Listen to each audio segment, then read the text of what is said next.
يا من صليت بكل الأنبياء يا من في قلبك رحمة للناس. எல்லாம் வல்ல அல்லாஹுவின் திருப்பெயரால் துவக்கம். அல்லாஹுவை பயந்து நடந்து கொள்ளும்படி வாழ்வின் எல்லா நிலைகளிலும் தக்வாவுடைய வாழ்க்கையை மேற்கொள்ளும்படி முதலாக எனக்கும் உங்களுக்கும் உபதேசம் செய்து கொள்கிறேன். அல்ஹம்துலில்லாஹ், புனிதமான இந்த மாதத்தில் அல்லாஹ் நம்மை எல்லாம் அவனால் ஒப்புக்கொள்ளப்பட்ட அவனது ரிவாவை பெற்ற நர்பாக்கியவான்கள் கூட்டத்தில் சேர்த்தருள் புரிவானான். அவனால் நிராகரிக்கப்பட்ட அபாக்கியவான்கள் கூட்டத்தில் சேர்க்காதிருப்பானான். நாம் நேற்றைய தினம் பேசி வந்த தலைப்பு ஐவரை ஐந்தை கொண்டு அல்லாஹ் சுத்தப்படுத்தினான். அதில் மூசா நபி அலைஹிஸ்ஸலாம் அவர்களை கல்லை கொண்டு சுத்தப்படுத்தினார். அவர்கள் குற்றமற்றவர்கள், அதாவது குறையற்றவர்கள் என்பதை நிரூபித்தார். அதற்கடுத்து ஜுரைஜ், பனு இஸ்ராயல் காலத்தில் வாழ்ந்த ஒரு வணக்கசாலி ஜுரைஜ் ரலியல்லாஹு அன்ஹு அவர்களை ஒரு குழந்தையை பேச வைத்து அல்லாஹ் அவர்களை சுத்தப்படுத்தினார். அவர்கள் செய்த தப்பு என்ன? ஜுரைஜ் அவர்களுக்கு இந்த சோதனை வந்ததுக்கு காரணம், தொழுது கொண்டு இருக்கிற பொழுது அம்மா கூப்பிட்டாங்க, பதில் சொல்லல. தொழுது கொண்டு இருக்கும் பொழுது கூப்பிட்டா எப்படி பதில் சொல்றது அப்படின்னு ஒரு கேள்வி வருது. தொழுது கொண்டு இருக்கும் பொழுது அம்மா கூப்பிட்டா பதில் சொல்லணுமா? அதை நம்ம தெரியணும். அம்மாவுக்கு எவ்வளவு முக்கியத்துவம் இஸ்லாத்தில் இருக்குது அப்படிங்கிறதையும் நாம் புரியணும். பொதுவாக நாம் தொழுது கொண்டு இருக்கும் பொழுது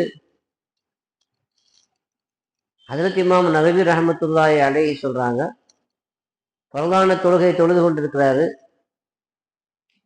அவர் உம்மாவுக்கு பதில் சொன்ன தொழுகை கலாவாயிடும் அப்படிங்கிற மாதிரி நெருக்கடியான ஒரு வக்தில் அவர் தொழுகிறாரு அப்படின்னா, அப்போ அந்த நேரம் தொழுகையை கம்ப்ளீட் பண்ணிட்டு அதற்கு பிறகு சலாம் சொல்லிட்டு உம்மாட்ட போய் கேட்கணும் என்ன விஷயமாண்டு. அதே நேரத்தில் நஃபிலான தொழுகையா இருந்தால் உடனே என்ன செய்யணும், தொழுகையை முடிச்சுட்டு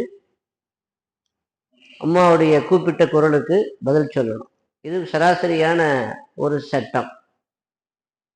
அதே நேரத்தில் தொழுது கொண்டு இருக்கும் பொழுது ரசூலுல்லாஹி ஸல்லல்லாஹு அலைஹி வஸல்லம் கூப்பிட்டாங்கன்னு வைங்க, அது என்ன தொழுகையா இருந்தாலும் சரிதான், ஃபர்தான தொழுகையா இருந்தாலும் சரிதான், அல்லது நஃபிலான சுன்னத்தான தொழுகையா இருந்தாலும் சரிதான், உடனே என்ன செய்யணும், ஸல்லல்லாஹு அலைஹி வஸல்லம் அழைப்பை ஏற்றுக்கொள்ளணும். ஏன்னா குர்ஆன் ஷரீஃபில் அல்லாஹ் அதை தெளிவாக ஒரு ஆயத்தின் மூலமாக தெளிவுபடுத்தி விட்டார். யா அய்யுஹல்லதீன ஆமனு ஸ்தஜீபு லில்லாஹி வலிர் ரசூல் இதா தஆக்கும் லிமா யுஹீக்கும். ஈமான் கொண்டவர்களே, அல்லாஹ் ரசூல் உங்களை அழைத்தால் அவங்க எதுக்கு உங்களை கூப்பிடுவாங்க? உங்களை ஹயாத்தாக்குவதற்கு தான் கூப்பிடுவாங்க. அல்லாஹ் நேரடியாக வந்து யாரையும் கூப்பிட போறது இல்லை. அப்ப யார் தான் கூப்பிடுவா? அல்லாஹ்வுடைய ரசூல் தான் கூப்பிடுவாங்க. அல்லாஹ்வுடைய ரசூல் கூப்பிட்டா அது யார் கூப்பிடுறது தான்? அது அல்லாஹ் கூப்பிடுறது தான். தொழுகைங்கிறது அல்லாஹ்வுடைய அழைப்பை ஏற்பது தானே தொழுகை. ஹய்யா ஸலா, தொழுகையின் பக்கம் வாருங்கள் என்பது அல்லாஹ்வுடைய அழைப்பு. அந்த அழைப்பை ஏற்று தான் வந்திருக்கிறோம். எனவே அந்த அழைப்பை ஏற்பது தான், ரசூலுல்லாஹ்வுடைய அழைப்பையும் ஏற்பது தான், அது தொழுகை தான். அது அதனால தொழுகையை விட்டுட்டு போகணுமேங்கிற அந்த ஃபீல் வரக்கூடாது, போயிடணும். ஒரு சஹாபி அப்படித்தான் தொழுது கொண்டு இருந்தார். ஸல்லல்லாஹு அலைஹி வஸல்லம் கூப்பிட்டாங்க, அவருக்கும் கன்ஃபியூஸ் ஆயிடுச்சு, என்ன பண்றதுன்னு தெரியலையே அப்படின்ட்டு வேக வேகமாக தொழுகையை நிறைவு செய்து விட்டு, யாரை சொல்றதா கூப்பிட்டீங்களா என்ன அப்படின்ட்டு, ஏன் நீ அப்பவுமே நான் கூப்பிட்டதுக்கு ஏன் பதில் சொல்லலைன்னு கேட்டாங்க. தொழுதுகிட்டு இருந்தேன் யாரை சொல்லலாம், உனக்கு அல்லாஹ்வுடைய வசனம் தெரியாதான்னு கேட்டாங்க. யா அய்யுஹல்லதீன ஆமனு ஆமனு ஸ்தஜீபு லில்லாஹி வலிர் ரசூல் இதா தஆக்கும் லிமா யுஹீக்கும். அல்லாஹ் சொல்றானே, கூப்பிட்டா உடனே போங்கன்னு சொல்றானே, அந்த வசனம் உனக்கு தெரியாதா அப்படின்னு சொன்னாங்க. அப்ப அதிலே நிறைய தெரியுது, ரசூலுல்லாஹி ஸல்லல்லாஹு அலைஹி வஸல்லம் கூப்பிட்டா உடனே என்ன செய்யணும், எந்த நிலையில் இருந்தாலும் பதில் சொல்லணும். தொழுகையில் இருந்தாலே பதில் சொல்லணும் அப்படின்னா, நம்முடைய வேற ஏதாவது சொந்த வேலைகள்ல இருந்தா கூட என்ன செய்யணும். எந்த அளவுக்குன்னா புகார் ஷரீஃப்ல ஒரு ஹதீஸ் வருது, ஸல்லல்லாஹு அலைஹி வஸல்லம் ஒரு சஹாபியோட வீட்டுக்கு போய் கூப்பிட்டாங்க. அந்த நேரத்துல அது மனைவியோடு அவர் அதாவது உணர்வு கொண்டுட்டு இருந்தார் யதார்த்தமா. அந்த நேரத்துல போய் ஸல்லல்லாஹு அலைஹி வஸல்லம் என்ன செய்தாங்க, கூப்பிட்டாங்க. அவர் என்ன செய்தார், ஆஹா ரசூலுல்லாஹ் கூப்பிட்டாங்களேன்னு சொல்லிட்டு வேக வேகமாக அவருடைய வேலையை முடிச்சுட்டு குளிச்சுட்டு வந்தார். அந்த குளித்த தண்ணீர் கூட சொட்டி கொண்டிருந்தது என்று வருது. அப்போ ஸல்லல்லாஹு அலைஹி வஸல்லம் வந்து கேட்டாங்க, என்னப்பா ஏன் வரல அப்படின்ட்டு. இந்த மாதிரி சம்பவங்கிறத விளங்கிக்கிட்டாங்க. அப்போ ரசூலுல்லாஹி ஸல்லல்லாஹு அலைஹி வஸல்லம் சரி அப்படினால பரவாயில்லைன்னு சொல்லலை. அப்படி கூப்பிட்டா அந்த நேரத்துல கூப்பிட்டா நீ வரணுங்கிற அவசியம் இல்லைன்னு சொல்லணும்ல, அப்படி சொல்லலை. என்ன சொன்னாங்கன்னா குளிச்சுட்டு வரணுங்கிற அவசியம் இல்லை அப்படின்னு சொன்னாங்க ஆரம்பத்துல. விளங்குதா? அப்போ குளிச்சுட்டு வர அப்படின்னா அந்த வேலையில இருந்தாலும் கூட கூப்பிட்டாங்கன்னா உடனே வந்துடணும். குளிப்பு கடமையானா கூட உடனே என்ன செய்தரணும், வந்துடணும். குளிப்பு கடமையான நிலையில ரசூலுல்லாஹ்விடத்துல வர்றதுக்கு தப்பில்லை, நிர்பந்தமான சமயம் இல்லையா? ஒரு சமயம் அப்படிதான் ஹஜ்ரத் அபூ ஹுரைரா ரலியல்லாஹு அன்ஹு பஜார்ல போயிட்டு இருக்கிறாங்க. ரசூலுல்லாஹி ஸல்லல்லாஹு அலைஹி வஸல்லம் என்ன செய்தாங்க, யதார்த்தமா அவரை சந்திச்சாங்க. என்ன அபூ ஹுரைரா அப்படின்னு சொல்லிட்டு அவர் கையை பிடிச்சி கூட்டு போனாங்க பிரியத்துல. அபூ ஹுரைரா சொல்றாரு, நான் என்ன பண்ணேன்னா அப்ப இந்த குளிப்பு கடமையா இருந்துச்சு, ஏதோ ஒரு வேலைக்காண்டி அவசரமா இந்த பஜாருக்கு வந்துட்டேன். இப்ப இந்த நிலையில் ரசூலுல்லாஹ்வோட கையை பிடிச்சி கூட்டு போறது எனக்கு வந்து ஒண்ணுமே செய்ய முடியல. அதனால ஸல்லல்லாஹு அலைஹி வஸல்லமோட கையிலிருந்து மெதுவா நழுவி ஓடி போயிட்டேங்கிறாரு. பின்னாடி வந்தப்போ என்னப்பா எங்க போனேன் அப்படின்னு கேட்டாங்க ஸல்லல்லாஹு அலைஹி வஸல்லம். அந்த மாதிரி சம்பவம் அப்படின்னு. அதுக்காவது கை வந்து நஜீஸ் இல்லையா, நஜீஸ் அங்கதானே இருக்கு. குளிப்பு கடமையாகல அப்படிங்கிற காரணத்தினால அந்த நேரத்துல அந்த உடம்பு நஜீஸ் ஆகாது. அதை யாராவது தொட்டாங்கன்னு வச்சுக்கோங்க, குளிப்பதற்கு முன்னாடி நீங்க யாரையாவது தொட்டீங்கன்னா அவரை கழுவணும்னு அவசியம் இல்லை. இதெல்லாம் சட்டங்கள், ஃபிக்ஹினுடைய சட்டங்கள். ஆக பெருமானார் ஸல்லல்லாஹு அலைஹி வஸல்லம் எந்த நிலையில கூப்பிட்டாலும் என்ன செய்யணும், போகணும். நம்ம சொந்த தேவையில் இருந்தாலும் சொந்த வேலையில் இருந்தாலும் அப்படியே உங்களுடைய என்ன செய்யணும், போயிடணும். அப்ப தொழுகையில இருக்கும் பொழுது ரசூலுல்லாஹி ஸல்லல்லாஹு அலைஹி வஸல்லம் கூப்பிட்டா அது ஃபர்லான தொழுகையா இருந்தாலும் சரி, நஃபிலான தொழுகையா இருந்தாலும் சரி, கூப்பிட்டா உடனே போகணும் அப்படிங்கிறது அல்லாஹ்வுடைய வசனம். அல்லாஹ் ரசூல் கூப்பிட்டா உடனே போங்கன்னு அல்லாஹ் என்ன செய்யறான், அல்லாஹ் கூப்பிட மாட்டான் நேரடியா. அப்ப ரசூல் தான் கூப்பிடுவாங்க. ரசூல் கூப்பிட்டா அது அல்லாஹ் கூப்பிடுறது தான். தொழுகைங்கிறது அல்லாஹ்வுடைய அழைப்பை ஏற்பதுதான், பதில் சொல்வதுதான் இல்லையா? அப்ப ரசூலுல்லாஹ் கூப்பிட்டாங்கன்னா அது வந்து போறது வாஜிபுங்கிறது இஃப்திலாஃப் இல்லை ஃபுகஹாக்கிட்ட. ஆனா போன பிறகு அவங்க ஏதாவது வேலை சொன்னா அந்த வேலையை செய்த பிறகு அல்லது போயிட்டு வந்த பிறகு தொழுகை பாத்தில் ஆகுமா அல்லது அந்த தொழுகையை வந்து அப்படியே கண்டினியூ பண்ணலாமா, அதுல இஃப்திலாஃப் இருக்கு ஃபுகஹாக்களுக்கு மத்தியில. சில ஃபுகஹாக்கள் சொல்றாங்க கூப்பிட்டு போயிட்டாங்கல்ல, அங்கங்க போயிட்டு வந்திருப்பாங்க, அதனால தொழுகை பாத்தில் ஆயிடும், ஆனா கண்டிப்பா போதான் செய்யணும், பின்னாடி கலா செய்து கொள்ளணும் அப்படிங்கிறாங்க. பரலா இருந்தா வக்தி இருந்தா பின்னாடி தொழுது கொள்ளணும், வக்தி இல்லைன்னு சொன்னா கலா செய்து கொள்ளணும் அப்படின்னு. மற்ற ஃபுகஹாக்கள் சொல்றாங்க தொழுகை என்ன செய்யாது, பாத்தில் ஆகாது. ஏன் பாத்தில் ஆகாதுன்னா அந்த அவர் வந்து அல்லாஹ்வுடைய அழைப்பைத்தானே ஏற்றுக்கொண்டு இருக்கிறாரு. தொழுகை வந்து ஏன் பாத்தில் ஆகும்னா அல்லாஹ்வுடைய தொடர்பு இருந்தா என்ன செய்யாது, பாத்தில் ஆகாது. அதனாலதான் தொழுது கொண்டு இருக்கும் பொழுது பேசுனா தொழுகை முடிஞ்சிடுதுல. ஏன் அப்படின்னா அல்லாஹ்வுடைய தொடர்புல இருக்கும் பொழுது ஒரு அடியார்களோடு என்ன செஞ்சுட்டாரு, அவர்களுடைய தொடர்புல வந்துட்டாரு. அப்ப அதனால என்ன செய்யும், தொழுகை முடிஞ்சிடும் இல்லையா? இப்ப ஒரு ஆள் வந்து தொழுதுட்டு இருக்கும் பொழுது ஒரு ஆள் கூப்பிட்டாரு, என்ன என்ன அப்படின்னு கேட்டாருன்னு வச்சுக்கோங்க, தொழுகை முடிஞ்சிடும். ஏன்னா இவர் அல்லாஹ்வுடைய அந்த கனெக்ஷன்ல இருந்து கட் பண்ணிட்டு எங்க போயிட்டாரு, தொழுகையினுடைய கடைசியில சலாம் கொடுக்கணும்ல. எப்படி சலாம் கொடுக்குறோம், அஸ்ஸலாமு அலைக்கும் வரஹ்மத்துல்லாஹ்னு கொடுக்கணுமா இல்லையா? அதனால தொழுகையை முடியுது தெரியுமா? ஏன் தொழுகை அதனால முடியுது, அதோட முடிஞ்சு போடுதுல. அஸ்ஸலாமு அலைக்கும் அப்படின்னு வரஹ்மத்துல்லாஹ்னு சொன்னாலே தொழுகை அதோட முடிஞ்சு போகுது. ஏன் முடிஞ்சு போகுது, நம்ம அஸ்ஸலாமு அலைக்கும்னு யாருக்கு சலாம் சொல்றோம், அல்லாஹ்வுக்கு சலாம் சொல்றோம். அல்லாஹ்வுக்கு சலாம் சொல்ல முடியாது, மலக்குக்கு சலாம் சொல்றோம். நம்முடைய வலது பக்கத்துல இருக்கக்கூடியவருக்கு சலாம் சொல்றோம், அல்லது பின்னாடி தொழுது கொண்டிருக்கிறாங்களே அவங்களுக்கு அந்த சலாம். புரியுதா? இடது பக்கம் சலாம் சொல்லும் பொழுது இந்த பக்கத்தில் உள்ள மலக்கு மற்றும் இந்த பக்கத்தில் இருக்கக்கூடிய மூமின்களுக்கு நம்ம என்ன செய்யறோம், தொழுகைங்கிறது அல்லாஹ்வுடைய முனாஜாத், அல்லாஹ்வோடு கனெக்டா இருக்கிறது. அந்த நேரத்துல மலக்குங்கிறது அல்லாஹ்வுடைய படைப்பு, மூமின்கள்ங்கிறது அல்லாஹ்வுடைய படைப்பு. அந்த கனெக்டை வந்து துண்டிச்சுட்டு நீங்க மக்லூக்கோடு கனெக்ட் ஏற்படுத்தி கொண்டதுனாலதான் சலாம் சொன்னோன்னு தொழுகை என்ன செய்யும். அப்ப அதனால என்ன தெரியல, தொழுகை பேசக்கூடாது தொழுகையில, ஏன்னா கனெக்ட் முடியுது. ஆனா ரசூலுல்லாஹி ஸல்லல்லாஹு அலைஹி வஸல்லம் கூப்பிட்டாங்கன்னு வைங்க, நம்ம என்ன செய்யணும், போகணும். ரசூலுல்லாஹ்ட்ட நம்ம பேசுறோம், சொல்ல முடியுமா? புரியாது. ஒருவேளை ஸல்லல்லாஹு அலைஹி வஸல்லம் கூப்பிட்டு இந்த மார்க்கெட்டுக்கு போயிட்டு வான்னு சொன்னாங்கன்னு வைங்க, ஃபர்லி மஸ்அலா ஃபிக்ஹ் அடிப்படையில இந்த மார்க்கெட் போயிட்டு வான்னு சொல்றாங்க. நீங்க மார்க்கெட்டுக்கு போனீங்க, மார்க்கெட்ல போய் அவன்கிட்ட பேரம் பேசுறீங்க, அவனை காய்கறி வாங்குனீங்க, அல்லது ரசூலுல்லாஹ் என்ன வேலை செஞ்சுறாங்களோ அந்த வேலையை செய்றீங்க, அப்படியே வர்றீங்க, இங்க கிப்லா மாறிக்கிறதுக்கு வாய்ப்பு இருக்குது. பேசி இருக்கிறோம், நடந்து இருக்கிறோம், இதெல்லாம் தொழுகையில நடந்தா தொழுகை முறிஞ்சிடும். பேசினா தொழுகை என்ன செய்யும்? கிப்லா திசையை விட்டு நம்ம நெஞ்சு மாறிடுச்சுன்னு சொன்னா, ஒரு தொழுகை கொண்டு இருக்கும் பொழுது இப்படி பார்த்தா அது கூடாது, மக்ரூஹ் தான். பார்வை மட்டும் தான் மாறி இருக்கு. நெஞ்சோடு சேர்த்து நீங்க கிப்லா விட்டு திரும்பினீங்கன்னா தொழுகை பார்த்தல. ஏன்னா சதுரு எங்க இருக்கணும்? நெஞ்சு கிப்லா முன்னோக்கி தான் இருக்கணும். அதை விட்டு என்ன செய்யக்கூடாது? மாறக்கூடாது. ஆனா இங்க என்ன நடக்குது? அவர் பேசுறாரு மற்றவங்களோட, கிப்லா மாறி போயிட்டு இருக்காரு, நடந்திருக்காரு, இவ்வளவு வேலை செய்யறாரு. ஆனாலும் என்ன செய்யாது? இப்ப ரசூலுல்லாஹ்ட்ட அவர் வேலையை முடிச்சுட்டு திருப்பி கண்டினியூ பண்ணலாங்கிறாங்க. எங்க அவர் விட்டாரோ அங்கேயே அவர் என்ன செய்யலாம்? 2 ரக்காத்துல 1 ரக்காத் தொழுது முடிச்சிருந்தார் அப்படின்னா எங்க விட்டாரோ அந்த இடத்துல இருந்து இன்னொரு ரக்காத் தொழுதா போதும் அப்படின்னு சொல்றாங்க ஃபுகஹாக்கள். இது பெருமானார் ஸல்லல்லாஹு அலைஹி வஸல்லம் உடைய ஒரு நிலையை நமக்கு இந்த உம்மத்திற்கு உணர்த்துவதாக அமைகிறது இல்லையா? ஆக சொல்ல வந்த விஷயம் என்னன்னா, ஸல்லல்லாஹு அலைஹி வஸல்லம் கூப்பிட்டா கண்டிப்பா என்ன செய்யணும்? பதில் சொல்லணும். அதுல சந்தேகமே இல்லை. தாய் கூப்பிட்டா நஃபிலான தொழுகையா இருந்தா உடனே என்ன செய்யணும்? போகணும். பரதான தொழுகையா இருந்தா கூட போகணும், பின்னாடி சொல்ல வேண்டியது தானே.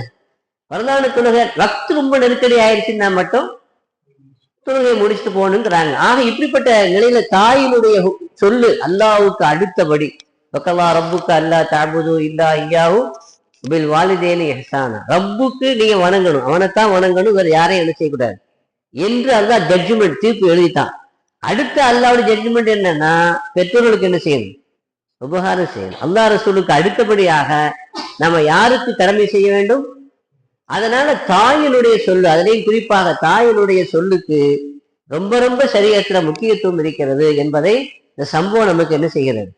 உணர்த்தி காட்டுகிறது. ஆக ஜுரைஜ் ரலியல்லாஹு அன்ஹு அவர்களுடைய சம்பவத்துல அவர்கள் மீது அவதூறு ஒரு குற்றச்சாட்டு வைக்கப்பட்ட பொழுது அல்லாஹ் அவர்களை ஒரு குழந்தையை பேச வைத்து அதன் மூலமாக அந்த குற்றத்தை சுத்தப்படுத்தினான். குற்றம் இல்லை என்று அவர்களுக்கு நிரபராதியாக ஆக்கினான்.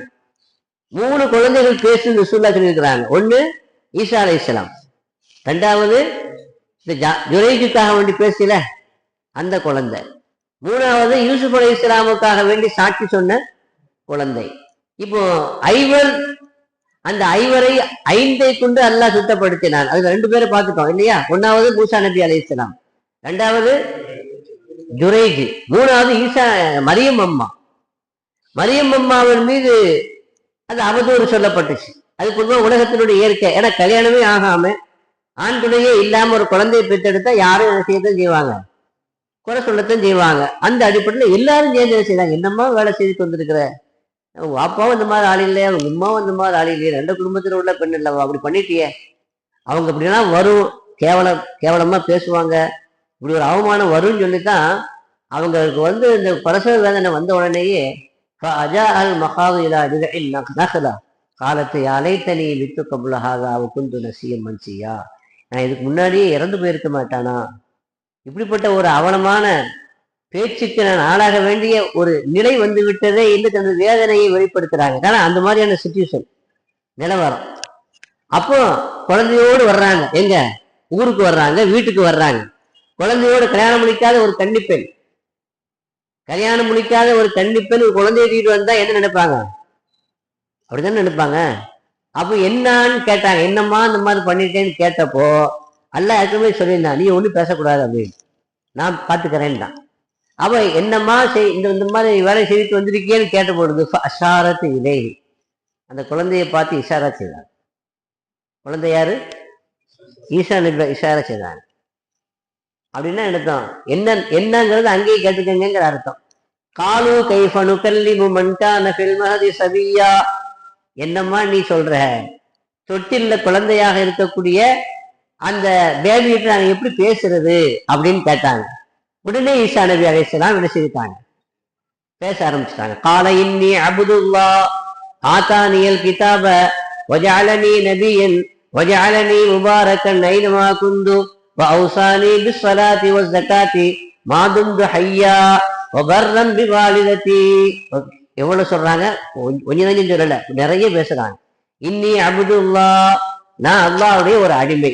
எடுத்த உடனேயே நான் தந்தை இல்லாம எங்க அம்மாவுக்கு நான் பிறந்திருக்கனால தேவனும் அல்ல தேவகுமாரனும் அல்ல. முதல் விஷயம், தௌஹீதுக்கு எதிரான சிந்தனைக்கு கிறிஸ்தவர்கள் தேவகுமாரன் சொல்றாங்கல்ல, அதற்கு பதிலடி இன்னி அப்துல்லா. யூதர்கள் தப்பா பேசிட்டான், அவனுக்கு திருத்தவே முடியாது. அப்ப அதுக்கும் பதில் இன்னி அப்துல்லா. என்ன பதில்? நான் அல்லாஹ்வுடைய ஒரு அடிமை.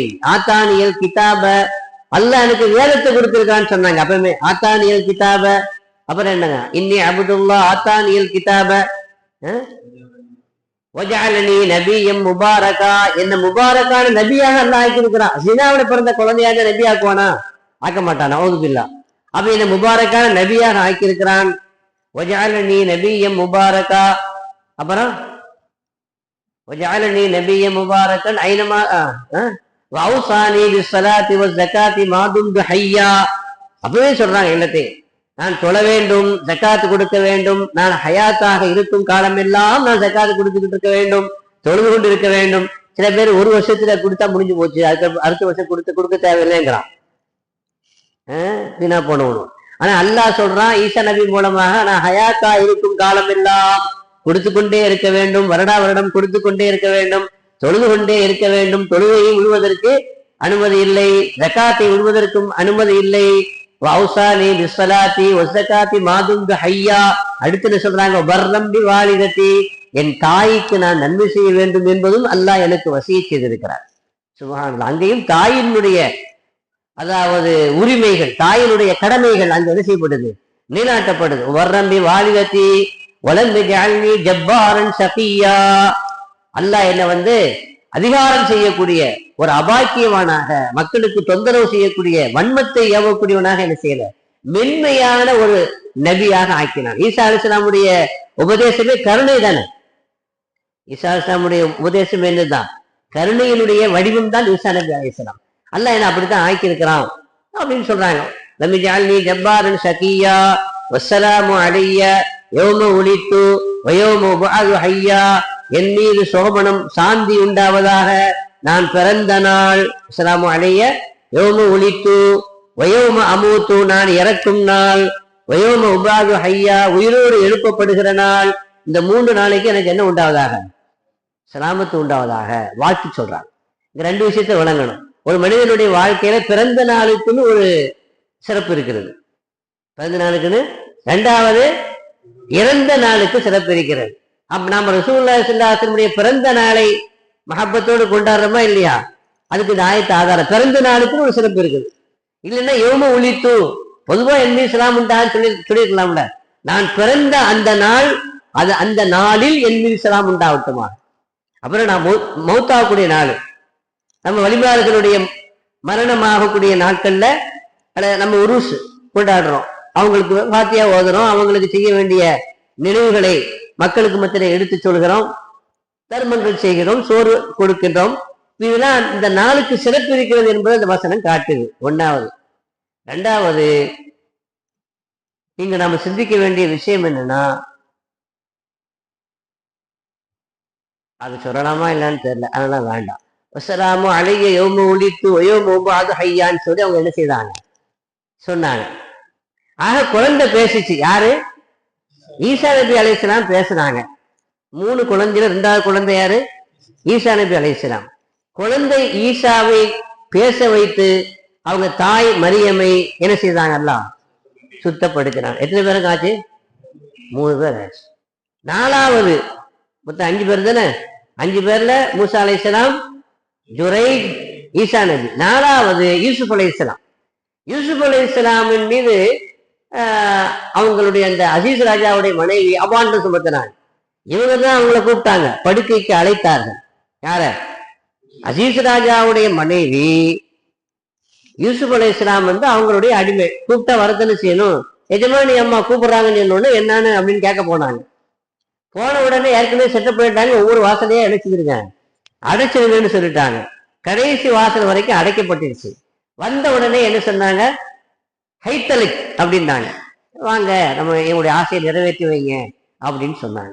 அப்ப அவங்க சொன்னாங்க, அல்லாஹ் பாதுகாக்கணும், மஆதல்லாஹ், அல்லாஹ் பாதுகாக்கணும், இது தப்பு, இது என்னது ஹராமான வேலை, இந்த வேலையை நான் என்ன செய்ய மாட்டேன்னு அவங்க சொன்னாங்க. சொன்னதோடு மட்டுமல்லாம அதாவது அவங்க அதிலிருந்து தப்பி என்ன செய்தாங்க, ஓடுனாங்க அப்படின்னு ரிவாயத்துல வருது. ஓடி என்ன செய்தாங்க, பூட்டப்பட்டிருக்குது கதவு, பூட்டப்பட்ட கதவை போய் இங்க பூட்டப்பட்டிருக்குத, அதனால அதுவும் வெளியில பூட்டப்பட்டிருக்குது. அப்ப அதனால நம்ம திறக்க முடியாது, சாவி இல்லை அவங்ககிட்ட.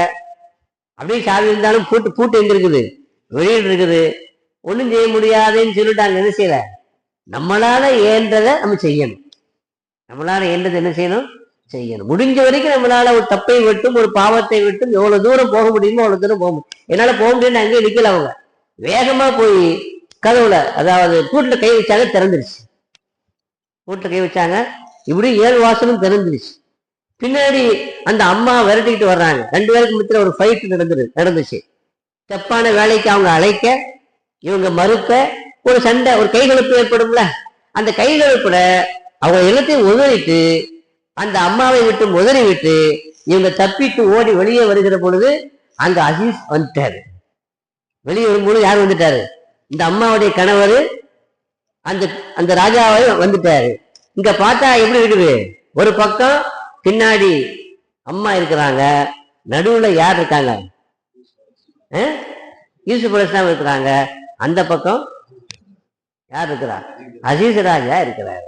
இப்போ சந்தேகம் வரும்ல, என்ன நடந்துச்சுன்னு சொன்னா பொம்பளைங்க தான் அப்படித்தானே, ஏதாவது ஆபத்து வந்துச்சுன்னா பழிய அப்படியே நம்ம மேலத்தையும் போட்டுட்டு அவங்க தப்பிச்சிருவாங்க.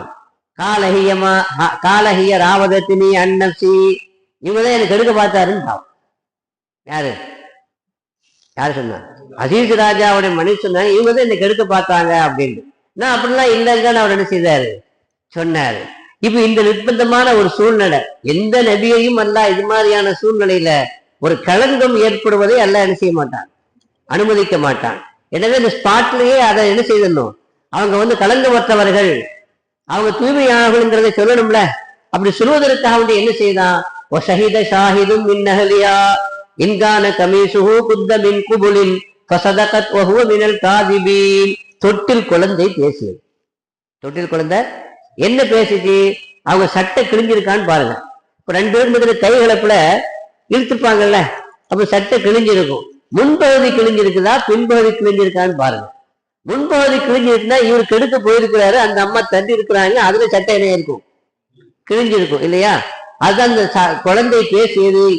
என்ன என்ன ஷஹீத ஷாஹிதும் மின் அஹ்லிஹா இன்கான கமீசுஹு குத்த மின் குபுலின் ஃபஸதகத் வஹுவ மினல் காதிபீன். சட்டை முன்பகுதியிலே கிழிக்கப்பட்டிருந்தால் அந்த அம்மா சொல்றது கரெக்ட், இவர் பொய்யர். ஷஹீத ஷாஹிதும் மின் அஹ்லிஹா இன்கான கமீசுஹு குத்த மின் குபுலின் ஃபஸதகத் வஹுவ மினல் காதிபீன் வஇன்கான கமீசுஹு குத்த மின் துபுரின் ஃபகலபத் வஹுவ மினஸ் சாதிகீன். ஒருவேளை பின்பக்கத்திலே கிழிக்கப்பட்டிருந்தால் அப்போ இவர் சொல்றது கரெக்டு, அந்த அம்மா போய் சொல்றாங்க. ஏன்னா இவரு தப்பி விலகி ஓடி இருக்கிறாரு, இந்த அம்மா பிடிச்சி இழுத்து இருக்கிறாங்க. அப்ப சட்டை எங்கதான் தெரியும். அப்படியே குழந்தை நினைச்சிருச்சு, பேசிடுச்சு. அப்போ வெட்ட வெளிச்சம் ஆயிடுச்சு. யூசுப் அலைஹிஸ்ஸலாம் ஏற்கனவே அசீஸ் ராஜாவுக்கு யூசுப் அலைஹிஸ்ஸலாம் ஒரு நல்ல அபிப்பிராயம் உண்டு. தப்பு செய்யக்கூடிய பாவம் செய்யக்கூடிய முகம் அல்ல அது, நல்ல மனிதருடைய சூபத்தில் இருந்தாங்க அவங்க. அதனால நம்ம கோளாறு நம்மகிட்ட தான் இருக்கு, நம்ம வீட்டுல தான் இருக்கு வழங்கிக்கிட்டாரு. இருந்தாலும் வெளியில கேவலம் வந்துடும்ல, வெளியில பேச்சு வந்துடும்ல, அந்த பேச்சு அடங்குறதுக்காக வேண்டி என்ன பண்ணிட்டாரு, இப்போதைக்கு ஜெயில போயிருங்கன்ட்டு. அது சம்பவம், குரான்ல சம்பவம். இப்ப இந்த குழந்தைய எல்லாம் பேச வச்சான். யூசுப் அலைஹிஸ்ஸலாமை எப்படி சுத்தப்படுத்தினா, குழந்தையை பேச வைத்து அல்லாஹ் சுத்தப்படுத்தினான். இப்போ 3வது இது. 4வது சுத்தப்படுத்துதல் சாட்சி சொல்லக்கூடிய நாவை கொண்டு எல்லாம் சுத்தப்படுத்தினான். ஷஹீத ஷாஹிதும் மின் அஹ்லிஹா. ஆனா சாட்சி சொல்லக்கூடியது அந்த குழந்தை. அப்போ சாட்சி சொல்லக்கூடியவருடைய குழந்தைகளுடைய நாவை கொண்டு அல்லாஹ் யூசுப் அலைஹிஸ்ஸலாம் என்ன செய்யலாம், சுத்தப்படுத்தினான். இது எத்தனாவதுங்க, 4வது. 5வது ஆளு யாருன்னா ஆயிஷா நாயகி ரலியல்லாஹு அன்ஹா. ஆயிஷா நாயகின் மீது ஒரு சம்பவத்துல, ஒரு பயணத்துல தேவையில்லாத ஒரு அபாண்டத்தை சில முனாஃபிக்குகள் கட்டவிழ்த்து விட்டார்கள். அப்போ அது ரொம்ப நீண்ட வரலாறு, சங்கடமான ஒரு சூழ்நிலை, பெருமானாரை ரொம்ப துக்கப்படுத்திய கவலைப்படுத்திய ஒரு நிகழ்வு. ஏன்னா ஆயிஷா மீது ஒரு அவதூறு சொல்லிட்டாங்க. இப்ப அந்த அவதூறு சொல்லும் பொழுது அப்படிலாம் இல்லைன்னு சொன்னா புருஷன் தன்னுடைய மனைவியை தற்காக்கிறாரு அப்படித்தானே சொல்லுவாங்க, நம்ப மாட்டாங்க. ஆயிஷா நாயகி நான் அப்படிலாம் செய்யறேன்னு சொன்னாலும் யாரும் உலகம் என்ன செய்யாது, நம்பாது. வேற ஒண்ணும் நடக்கல, அங்கேயாவது குழந்தையை பெற்றெடுத்து வந்தாங்க, இங்க ஒண்ணுமே நடக்கல. பயணத்துல ஒரு சம்பவம் நடந்துச்சு. என்ன சம்பவம் அப்படின்னா, அதாவது எல்லாரும் சஃபர்ல இருந்து கிளம்புறதுக்கு முன்னாடி இவங்க என்ன செய்தாங்க, கொஞ்சம் பாத்ரூம் பொதுவா அறிவிப்பு செய்வாங்க, கிளம்ப போறோம், சுய தேவைகள் இருந்தா நிறைவேற்றிக்கங்க அப்படின்னு என்ன செய்வாங்க, சொல்லுவாங்க. சொல்லிட்டு எல்லாரும் கொஞ்ச நேரம் இடைவெளிக்கு பிறகு எல்லாரும் என்ன செய்திருவாங்க, கிளம்பிடுவாங்க. அது மாதிரி ஆயிஷா நாயகி என்ன செய்தாங்க, சுய தேவையை நிறைவேற்றதுக்காண்டி போனாங்க. சுய தேவை நிறைவேற்றிட்டு போய் வரும்பொழுது வர்ற வழியில கழுத்துல கைவிட்டு பார்த்தாங்க, மாலையை காணல. அந்த மாலை அவங்களுடைய மாலை இல்லை, அவங்க அக்கா அஸ்மாவிட்ட இருந்து இரவல் வாங்கிட்டு வந்தாங்க. ஐயோ மாலை காணலையே அப்படின்னு சொல்லிட்டு அதை தேடுறதுக்காண்டி போனாங்க இல்லையா, லேட் ஆயிடுச்சு. வர்றது திரும்புறதுக்கு என்ன ஆயிடுச்சு, லேட் ஆயிடுச்சு. இவங்க ரசூலுல்லாஹி ஸல்லல்லாஹு அலைஹி வஸல்லம் பழக்கம் என்னன்னா, எந்த சஃபர்லையும் ஒரு குறிப்பிட்ட நேரத்துல அறிவிப்பு செய்துட்டு சுயத்தை நிறைவேற்றிட்டாங்கன்னா பிறட்டுவாங்க. அப்படி பிறட்டாலும் கூட ஒரு சஹாபியை நிப்பாட்டி வைப்பாங்க. யாராவது ஏதாவது விடுபட்டு இருப்பாங்க, ஏதாவது பொருள் விடுபட்டு இருந்தா இவர் சுத்தி பார்த்துட்டு விடுபட்டு அந்த பொருளை எடுத்து கொண்டு வரணும் அப்படிங்கிறதுக்காக வேண்டிய என்ன செய்வாங்க, நிப்பாட்டி வைப்பாங்க. அந்த அடிப்படையில் ஒரு சஹாபி சஃப்வான்கிற சஹாபியை ரசூலுல்லாஹி என்ன செய்தாங்க, நிப்பாட்டி வச்சிருந்தாங்க. ஆனா ஆயிஷா நாயகிக்காக வேண்டி ஒரு பல்லக்கு இருந்துச்சு அவங்கள கூட்டிட்டு போறதுக்கு.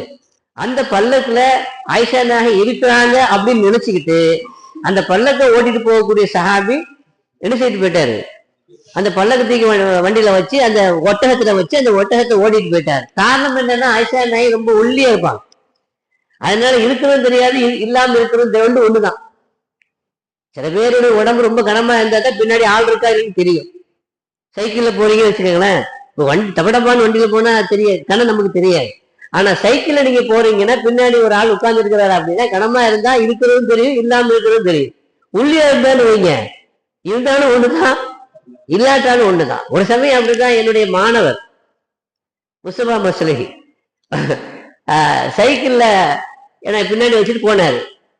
பின்னாடி வச்சுட்டு போகும் பொழுது எங்க தெருக்கு வந்துருச்சு. அந்த தெருல ரோட்ல இருந்து கீழே இறங்கும் பொழுது புல்ல வந்துச்சு இல்லையா, இந்த ஜம்புல நான் கீழே வந்துட்டேன். இவன் கவனிக்கவே இல்லை, தான் போயிட்டான் வீட்டு வரைக்கும் போய் பின்னாடி திரும்பி பாக்குறாங்க. காரணம் என்னன்னா, நம்ம இருக்கிறதும் இல்லாம இருக்கிறதும் அவனுக்கு ஒண்ணா தெரிஞ்சிருக்கு. அப்புறம் அங்கேயே நடந்து வந்து சொல்லுங்க, அந்த கதை இங்கேயே நடந்து போச்சு. ஆயிஷா நாயகி வண்டியில இருக்காங்க, பல்லக்கில் இருக்காங்கன்னு நினைச்சுக்கிட்டு அந்த சஹாபி அந்த பல்லக்கத்துக்கு ஒட்டகத்துல வச்சு அவர் போயிட்டாரு. இவங்க ஆயிஷா நாயகி அங்கேயிருந்து வந்து பாக்குறாங்க, யாரையுமே காணோம், யாரையுமே. ஆனா மதியுகி ஆயிஷா நாயகி. இப்ப நம்மள மாதிரி ஆளாந்து ஐயோன்னு கூப்பாடு போட்டு இங்கேயும் அங்கேயும் தேடி நாம எங்கேயாவது போக, அவங்க பின்னாடி தேடி வந்து அவங்க எங்கேயாவது தேட கஷ்டமா இருக்கும்ல. ஆனா அவங்க மதியோகி, அவங்க நினைச்சாங்க எப்படியாவது என்ன காணலேன்னு சொன்னா தெரியதானே செய்யும் வழியில, அப்ப என்ன தேடி வருவாங்க, வந்தங்கதானே வருவாங்க, அதனால அங்கேயே பார்த்துட்டாங்க. இப்ப ஏற்கனவே ஒரு சஹாபியை நிப்பாட்டி வைப்பாங்கல்ல, ஏதாவது பொருளை விட்டுட்டு போயிருந்தா அதையெல்லாம் கலெக்ட் பண்ணி கொண்டு வர்றதுக்காண்டி ஒரு ஆளை விட்டுட்டு போயிருப்பாங்கல்ல, அந்த சஹாபி யதார்த்தமா சஃப்வான் சுத்தி பார்த்து வரும்பொழுது அம்மா அப்படி உட்கார்ந்து இருக்கிறாங்க. சுப்ஹானல்லாஹ் அப்படின்னு சொன்னாங்க. உடனே உஷாராயிட்டாங்க.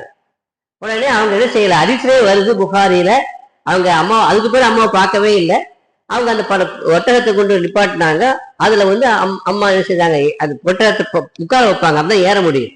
உட்கார வச்சாங்க, அந்த அம்மா ஏறினாங்க. அதுக்கு பேர் ஆயிஷா நம்ம பார்க்கவே இல்லை. தூரத்துலேருந்து வரும்பொழுது அம்மா ஒரு ஆள் உட்கார்ந்து இருக்கிறாங்க, அம்மா உட்கார்ந்து மட்டும் தெரிஞ்சுது. மற்றபடி அவங்க ஆயிஷா கூட பார்த்தது கூட இல்லை. ஒட்டகத்துல ஏற்றி அவங்க என்ன செய்யிட்டு இருக்காங்க, கலெக்ட் பண்ணிட்டு சாமான்களை கலெக்ட் பண்ணிட்டு கடைசியா அந்த ஒட்டகத்துல நினைச்சுதாங்க. இப்போ ஒரு ஆளு தனியா ஆயிஷா நாயோடு தனியா வர்றாங்க அப்படின்னா முனாஃபிக்குகளுக்கு சந்தர்ப்பம் கிடைச்சிருச்சு. இல்ல அது பொருளாதார நினைச்சுட்டான் சொல்லிட்டான். இதான் சுருக்கமான வரலாறு, உண்மையான வரலாறு. அதுக்கு பிறகு நிறைய நடந்து செஞ்ச விஷயம். இப்போ ரசூலுல்லாஹ் ரொம்ப கஷ்டமான முனாஃபிக்கின்களுடைய அந்த அவதூறான அந்த பேச்சுனால கஷ்டமா இருந்துச்சு. இப்போ அல்லாஹ் தஆலா மூசா நபியை கல்லை கொண்டு சுத்தப்படுத்தினான். அப்புறம் ஜுரைக்கு வந்து குழந்தையை பேச வச்சு சுத்தப்படுத்தினான். மரியம் அலைஹிஸ்ஸலாம ஈசா நபியை பேச வச்சு குழந்தையாக இருக்கும் பொழுது பேச வச்சு சுத்தப்படுத்தினான். அப்புறம் யூசுப் அலைஹிஸ்ஸலாம சாட்சி சொல்லக்கூடிய நாவை கொண்டு, குழந்தையான அந்த சாட்சி சொல்லக்கூடிய ஷாஹிதனுடைய நாவை கொண்டு அல்லாஹ் என்ன செய்யலாம். ஆனா ஆயிஷா நாயகி அல்லாஹ் எப்படி சுத்தப்படுத்தினா, அவனே சுத்தப்படுத்திட்டான். அவனே என்ன செய்துட்டான், மற்ற இடங்கள்லாம் அவனுடைய படைப்பை கொண்டு சுத்தப்படுத்தினான். கல்லை கொண்டு, நாவை கொண்டு, குழந்தையை கொண்டு பேச வச்சு சுத்தப்படுத்தினான். ஆனா ஆயிஷா நாயகி ரலியல்லாஹு அன்ஹா அவர்களை அல்லாஹ்வே குர்ஆன்ல வசனங்களை இறக்கி, கிட்டத்தட்ட எத்தனை வசனங்க, 11வது சூரத்துல் நூர்ல நீங்க பாத்தீங்கன்னா தெரியும். சூரத்துல் நூர்ல 11வது வசனத்துல இருந்து 26 வசனம் வரைக்கும், அப்படிதான் எத்தனை ஆயத்து, 15 ஆயத்தை அல்லாஹ் ஆயிஷா நாயகிக்காக வேண்டி இறக்கி அது சம்பந்தமான செய்திகளை சொல்லி, கடைசியாக அவங்க தையிபான பொம்பளை, பரிசுத்தமான பொம்பளை, உலாயிக்க முபர்ரஊன மிம்மா யகூலூன், இந்த சொல்லப்படுகிற இந்த அவதூறை விட்டு இவர்கள் பரிசுத்தமானவர்கள், லஹும் மக்ஃபிரத்துன் வ ரிஸ்குன் கரீம், இவங்களுக்கு சொர்க்கம் உண்டு என்று அல்லாஹ் சொர்க்கத்தை கொண்டு நன்மாராயம் சொல்லி அந்த 26வது வசனத்தை அல்லாஹ் என்ன செய்யலாம். அப்போ மற்ற ஆட்களை எல்லாம் யாரை கொண்டு, படைப்பை கொண்டு சுத்தப்படுத்திய ரப்புல் ஆலமீன் ஆயிஷா நாயகி யாரை கொண்டு தானே இறங்கி வந்து வசனங்களை இறக்கி, அதுவும் கியாமத்து வரைக்கும் ஓதப்படுகிற திருக்குர்ஆனுடைய வசனம், மெஹராபில் என்று இமாம் ஓதக்கூடிய திருக்குர்ஆனுடைய வசனம், உலகத்தில் இருக்கக்கூடிய எல்லா இமாம்களும் எல்லா மெஹராபிலையும் எல்லா தொழுகைகளையும் ஓதக்கூடிய வசனங்கள் ஓதப்பட்டு கொண்டே இருக்கிறது, கியாமத்து வரைக்கும் ஓதப்பட்டு கொண்டே இருக்கும். அப்படிப்பட்ட வசனங்களை 15 வசனங்களை அது சம்பந்தமாக இறக்கி ஆயிஷா நாயகி ரலியல்லாஹு அன்ஹா அவர்களை சுத்தப்படுத்தினான் என்றால், இதுல எல்லாத்தையும் விட எது சிறப்பானது, ஆயிஷா நாயகிக்காக வேண்டி அல்லாஹ் எடுத்துக்கொண்ட அந்த முக்கியத்துவம், கொடுத்த முக்கியத்துவம் இல்லையா. எனவே ஆயிஷா நாயகிக்கு பல்வேறு வகையான தனிச்சிறப்புகள் இருக்கிறது. அதுல ஒரு தனிச்சிறப்பு இது. அல்லாஹ் ஆரம்பத்திலே இந்த சப்ஜெக்ட் தொடங்கும் பொழுதே எல்லாம் எப்படி சொல்றானா, லா தஹ்சபு ஷர்ரன், இந்த மாதிரி ஒரு சம்பவம் நடந்து போச்சு அப்படி நீங்க என்ன செய்யாதீங்க, இது ஒரு தீங்கு நினைக்காதீங்கிறான். ஆயிஷா நாயகி மீது ஒரு அவதூறு சொன்னது நீங்க ஷர்ராக நினைக்காதீங்க, இது உங்களுக்கு கயிறுங்கிறான். அது என்ன கயிறு, நிறைய கயிறு இருக்கு, அது தனியா பேசணும் தனி தலைப்புல. ஆனா ஒன்னே ஒண்ணு தெரியுது, இவ்வளவு சம்பவம் நடக்கலைன்னா அல்லாஹ் அவங்களுக்காக இவ்வளவு ஆயத்தை இறக்கிருப்பானா. மங்காத புகழ் பேச்சுட்டாங்கல்ல, இப்போ அவங்க பரிசுத்தமானவங்க அல்லாவே குர்ஆன்ல வசனம் நினைக்கிட்டான்ல. அப்ப உலகத்துல எந்த ஒரு துன்பம் நமக்கு வந்தாலும் நாம் அதை பார்க்க வேண்டிய பார்வை என்ன, எந்த ஒரு கஷ்டம் வந்தாலும் எந்த ஒரு சிரமம் வந்தாலும் மனசு கஷ்டமா இருந்தா கூட அதை ஷர்ன்னு நம்ம என்ன செய்யக்கூடாது, நினைக்க கூடாது. அதுல மூமின்களுக்கு அதுல ஏதாவது அல்லாஹ் கயிறை வச்சிருப்பான், என்னது கயிறை வச்சிருப்பான் அப்படிங்கிற பொதுவான ஒரு ஆறுதலையும் இந்த வசனங்கள்ல இருந்து நாம் என்ன செய்து கொள்ள வேண்டும், தெரிந்து கொள்ள வேண்டும். ரப்புல் ஆலமீன் அந்த புரிதலை நமக்கு தருவானாக இல்லையா. ரப்புல் ஆலமீன் அந்த புரிதலை நமக்கு தந்தால் நம்ம என்ன செய்வோம், கலங்க மாட்டோம், பதட்டம் அடைய மாட்டோம், பதற மாட்டோம். பக்குவமாக அல்லாஹ்வுடைய அந்த இல்மின் மீது அல்லாஹ் நமக்கு கைரத்தான் நாடி இருப்பாங்கிற நம்பிக்கையின் அடிப்படையில நம்ம நிம்மதியான முறையில் நம்முடைய வாழ்க்கையை நகர்த்தி கொண்டு செல்லலாம், கடத்தி கொண்டு செல்லலாம். அத்தகைய தௌஃபீக்கை அல்லாஹ் எனக்கும் உங்களுக்கும் தந்திரன் புரிவானாக. பிஹக்கி சய்யிதினா முஹம்மத் வ ஆலி சய்யிதினா முஹம்மத் ஸல்லல்லாஹு அலைஹி வஸல்லம் வ ஆகிரு தஅவானா அனில் ஹம்துலில்லாஹி ரப்பில் ஆலமீன்.